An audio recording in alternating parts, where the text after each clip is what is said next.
जे खासदार निधीचा 1 रुपया उडू शकत नाहीत त्या खासदारांना निवडून देणं म्हणजे मूर्खपणा आहे. आता पंकजा मुंडे आहेत त्या बदलून गेल्यात समजा. पंकजा मुंडे तर विधानसभेलाच झालेले आहे. त्या जर इतक्या ॲक्टिव्ह असतील विधानसभेलाच नसते ना पडल्या. पण बलाढ्य नेते आहेत असं सांगितलं जातं. आहे पण त्यांनी काय केलंच नाही ना 10 वर्षात मागचं 10 वर्ष होते ना खासदार होते पण काहीच केलं नाही त्यांनी. आमच्या गावात सभा मंडप नाही दिला पुढं अगर काही एखादा रोड नाही दिला काही नाही दिला. आणखी की जातीवादाशिवाय या भाजपला दुसरं काही करताच आलं नाही हे भारतीय जनता पार्टीचं काम आहे.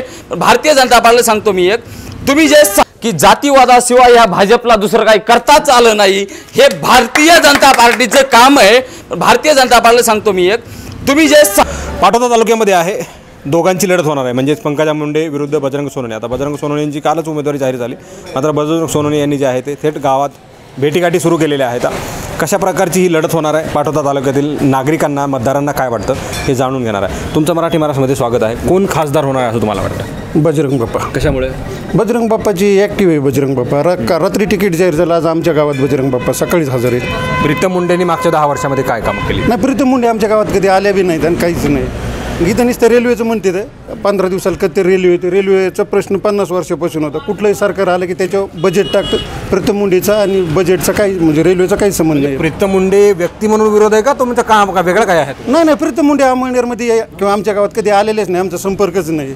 ना मत मागायला आल्या ना निवडून आल्यानंतर आल्या म्हणजे कशालाच नाही आल्या. कुठल्याही माणसाला विचारा तुम्ही इथं की प्रीतम मुंडेचं अमळनेरचा कधी काही संबंध आहे? मागच्या वर्षी कोणाला मतदान केलं? मागच्या निवडणुकीला कोणाला मतदान केलं होतं तुम्ही? बजरंग बाप्पाला. बजरंग बाप्पाला. आणि यावेळेस त्यांच्याच पाठीमागे? हो यावेळेस बी त्यांच्याच पाठी. आता प्रीतम मुंडे इथं गावामध्ये येत नाहीत तर मग त्यांच्या संपर्कात असणारा माणूस कोण आहे तुमच्या गावाचा किंवा मग तालुक्याचा कुठला? तर शोधूनच सापडावं लागेल की प्रीतम मुंडेला अमळनेरमध्ये एखादा कार्यकर्ता आहे असा काय असते तर आपण पण तसं तर नाहीच आहे. शक्यतो बजरंग सोनवणे नाही माणूसच ॲक्टिव्ह आहेत म्हणून नाही. कुठलं कारखाने आहेत त्यांचे इथून ऊस जातो आमच्या इथून त्यांना. आणि काही अडलं नडलं कुणाचं इथं एक लहान मुलगा सुद्धा बजरंग बाप्पाला फोन करून काही प्रोग्राम. मला एक दुर्दैवाने प्रश्न या ठिकाणी विचारावा लागतोय की महाराष्ट्रामध्ये मराठा आरक्षणाच्या मुद्द्यामुळे मराठा विरुद्ध ओबीसीचा वाद आहे. ओबीसी समाज बजरंग सोनवणे यांच्या पाठीमागे उभा शकतो का? हा इथला राहू शकतो 100% राहू शकतो. या गावात मराठा आरक्षणात झालं पण ओबीसी कधी विरोधात नव्हता. ज्यांनी आंदोलन उभारलं मनोज जरांगे यांनी काही आदेश दिलेला नाही काही मेसेज दिलेला नाही तो मराठा समाज बजरंग सोनवणेच्या मागे उभा राहू शकतो का? राहू शकतो बजरंग सोनवणेच्या पाठीमागे राहू शकतो. काय मुद्दा त्यांच्याकडे कशासाठी? नाही काय झालेलं आहे एक लोक वैतागलेली यांची सत्ता आज 10 वर्ष झाले. खासदार तर काय असला पाहिजे ना. खासदार निधी तर गावात आला पाहिजे ना काहीतरी. इतका म्हणजे आतापर्यंत काहीच निधी नाही.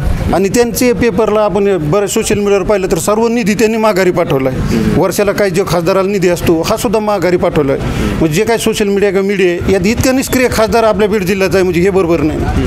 आणि त्यांचीच बहीण आता उभं आहे मग त्याच्यामुळं का परत करायचं त्यांना? माणूस बदललाय फक्त राजकारणी तेच आहे. राजकारणी तेच येतं.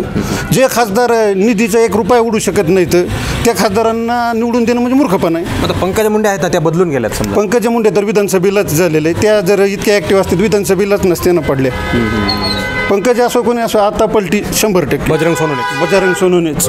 कोण खासदार होणार? बाप्पा बजरंग बाप्पा. कशामुळे? चांगला माणूस आहे शेतकरी पुत्र आहे सर्वसामान्य आहे त्यामुळं.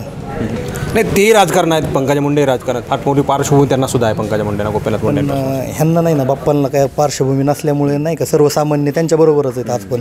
काय मुद्दा आहे तुमच्याकडे एखादा पंकजा मुंडेंच्या ज्या भगिनी होत्या पाठीमागच्या 10 वर्षात त्यांनी काही कामं केलीत काय? नाही आम्ही म्हणजे त्यांना नाही म्हणजे नाही का त्यांना नाही विरोध करू शकत पण भाजप हा पक्षच बरोबर नाही आहे. भाजपनी नाही का व्यक्ती म्हणून विरोध नाही पक्षाला व्यक्ती म्हणून विरोध नाही आमचा डायरेक्ट भाजपलाच विरोध आहे. मागच्या वेळेस तुम्ही कोणाला मतदान केलं होतं मागच्या 5 वर्ष?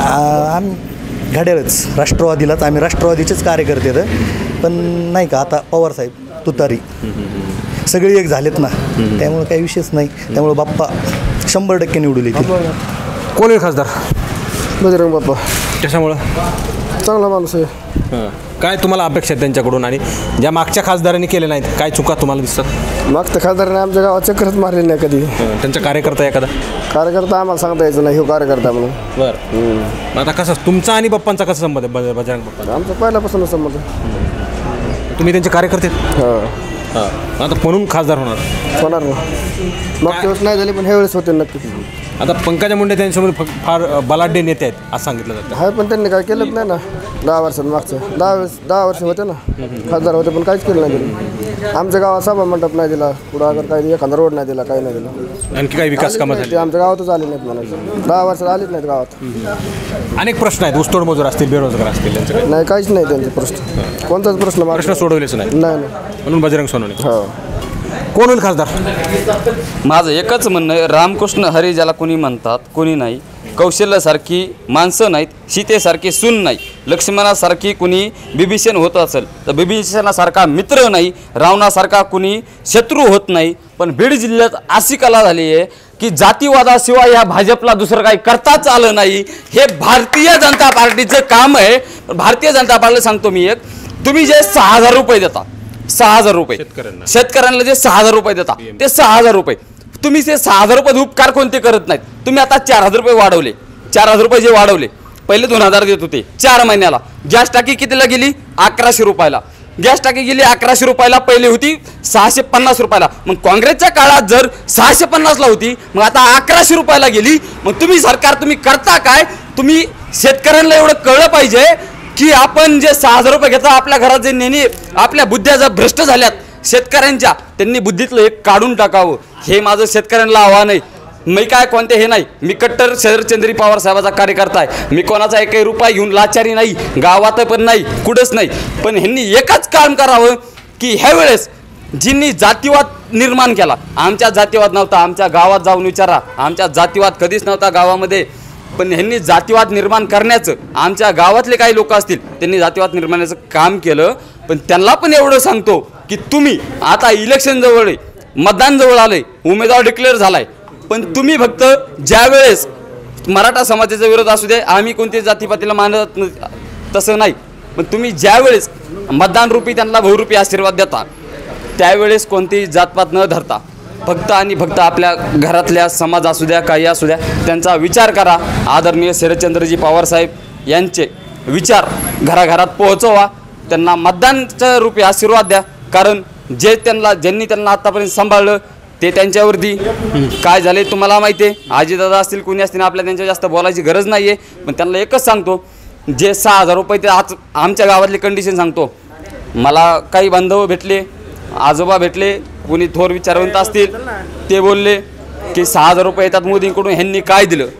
तर ह्यांनी काय दिलं तर शेतीमालाला भाव दिला, सगळ्या गोरगरिबांचं चांगलं केलं, घराघरात भांडणं लावले नाहीत, भ्रष्टाचार केला नाही, कुणाला असे म्हणजे कधी पैसे दिले नाहीत. पण या भारतीय जनता पार्टीने असं केलं, घराघरात भांडणं लावले, भ्रष्टाचार केला. गहू तांदूळ होते ते आता तांदूळ वाटायचे बंद केले. आता असं म्हणे की आम्ही 6,000 रुपये तुम्हाला देतो. 6,000 रुपये तुम्ही काय, तुमच्या 6,000 रुपये आमचं कुटुंब चालत नाही. माझ्या घरात 5 लोक आहेत, 6,000 रुपये तुमचं कुणाचं 5 लोक जगतील का? नाही जगणार. आता खासदार कोण? आता खासदार बजरंग बाप्पाच. का? भारतीय जनता पार्टी, आम्ही काय जातीवाद करणारे लोक नाहीत. पण का? त्यांनी इमानदारीने जरांगे पाटलांच्या पाठीशी उभं राहणं त्यांचं काम होतं. कारण बीड जिल्ह्यातून अजून सुरेश दसांनी भूमिका घेतली होती. जरांगे सुरेश दसांनी भूमिका घेतली. ते दोन्ही डगरी हात ठेवणारी माणसं आहेत. तसे आमच्या गावात पण भरपूर आहेत दोन्ही डगऱ्यावर हात ठेवणारे. सुरेश दसांचं तुम्ही ऐकू नका, भीमराव धोंडेचं पण ऐकू नका, आणि बाळासाहेब आयचं पण ऐकू नका. मी एक प्रामाणिक कार्यकर्ता पवार साहेबाचा. मी काय कोणत्या राजकारणाचा विषय नाही. मी पवार साहेब जर मराठा आरक्षणाविरोधात बोलले तर पवार साहेबाचा शिवाय देणार माणूस मी आहे. पवार साहेब जर बोलले ना मी मराठा आरक्षणाला माझा विरोध आहे, तर पवार साहेबाला मी शिवाय देईन. पण जर पवार आता चाललंय काय की ते बोलले की पवार साहेब जरांगे पाटलांच्या पाठीशी तर आहेत. बरं असले तर आम्हाला त्यांचा अभिमान आहे ना, कारण आमच्या जातीसाठी जर पवार साहेब लढत असले तर आम्हाला त्यांचा अभिमान आहे. पवार साहेबाच्या आम्ही पाठीशी खंबीरपणे उभा राहू. ते जर आमच्या जातीसाठी जे जरांगे पाटला पुढे करीत असली, आम्हाला खंबीरपणे त्यांचा पाठिंबा आहे. शरद पवार खरे मराठा आरक्षणाचे मारेकरी असे अनेक लोकांचं म्हणणं आहे. अजिबात तसलं काही नाही आहे. 1994चा GRचा बार बार उल्लेख केला जातो. 1900 जीवनाचा जे GR निघाला होता तो एका रात्रीत झाला होता. एका रात्री जो झाला होता त्यांनी नव्हता केला, ते गोपीनाथ मुंडे साहेबांनी केला होता. त्यांनी केला नव्हता हे लोकांना पण कळू द्या. त्यांनी केला नव्हता. त्यावेळेस सत्ता कोणाची होती? भारतीय जनता पार्टीची होती. 1994ला ज्यावेळेस भारतीय जनता पार्टीची सत्ता होती त्यावेळेस गोपीनाथरावजी मुंडे साहेबांनी एका रात्रीच ओबीसीला मतदान दिलं, आपलं आरक्षण दिलं होतं. ओबीसीना आरक्षण दिल्याचं खापर जे शरद पवारांना फोडलं जाते खरं आहे का काय? नाही ते खरं नाही आहे. ओबीसीला आरक्षण पवार साहेबांनी एका रात्री दिलं नाही. पवार साहेबांनी ते खोटे आरोप आहेत सगळे. पवार साहेबांनी असं काही केलेलं नाही आहे. पवार साहेब एकनिष्ठ आहेत. ते सर्व जाती धर्मांना 18 पगड जातींना आपण म्हणतो 18 पगड जाती 18 पगड जातींना ते एकनिष्ठ आपले सोबत धरून चालणारे नेते आहेत आणि त्यांच्या मागे खंबीरपणे आम्ही उभे. बजरंग बाप्पा सोनवणेला आम्ही एकनिष्ठपणे. आता अनेक ठिकाणी आपण पाहिलंय की व्यक्ती म्हणून विरोध नाही, आता पक्षाला विरोध आहे. भारतीय जनता पार्टीने ज्या गोष्टी केलेल्या आहेत मागच्या 10 वर्षामध्ये त्या गोष्टी आता इथे बोलून दाखवलेल्या आहेत. सगळ्यात महत्त्वाची गोष्ट म्हणजे या ठिकाणी मराठा विरुद्ध वाद, ओबीसी असा वाद लागलेला आहे. अशी परिस्थिती असताना आता एक मराठा तर दुसरा ओबीसी असा उमेदवार बीड जिल्ह्यामध्ये आहे.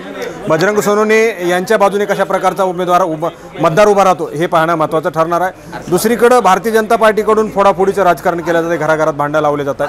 अशा उमेदवारांना आम्ही निवडून देणार नाहीत असं सांगितलं. बजरंग सोनवणे हे प्रामाणिक नेतृत्व आहे, शेतकऱ्यांसाठीचं झगडणारं नेतृत्व आहे, कधीही उपलब्ध असणारं नेतृत्व आहे.